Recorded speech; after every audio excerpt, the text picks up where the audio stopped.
azvipere mushe the ruling party ZANU-PF pamwe chete nekumabarracks kuri kuonekwa kunzi at the moment kunozozikanwa kunzi kana ari ma-uniformed forces kana vari vemauto mumabarracks, these are the people vanoshape our own country.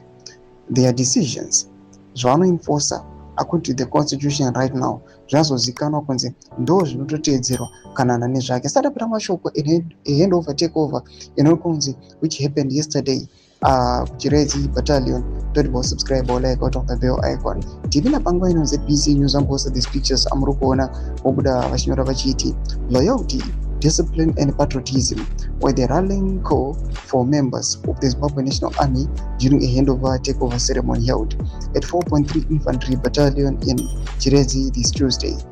As the Zimbabwe National Army reinforced its commitment to operational continuity and effective military leadership, Doma developments are kubuda panguva ino kuri kunokunzi as the ruling party ZANU-PF iri kumhanjisana nawo dzema-constitutional amendments. Panguva ino these events akaita sema-handover takeover anyatsokunzi they will be reshaping the structure of the military, kuchiswa people who have got the proximity and who have got trust kunema higher positions.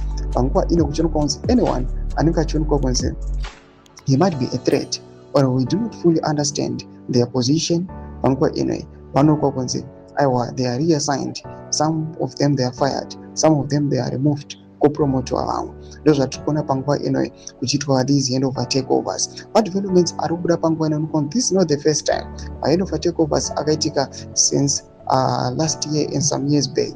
Last year we saw the handover takeover yakaitwa tiona vana Anselm Namusanyatwe being removed from the military achiniswa for the sports ministry. These are all the developments anokuwa kunzi they prove kuti mistakes of power things are not okay. Penda comment section medu zafungira any more today pamusoro pechitiko ichi. Subscribe or like, consider turn on the bell icon.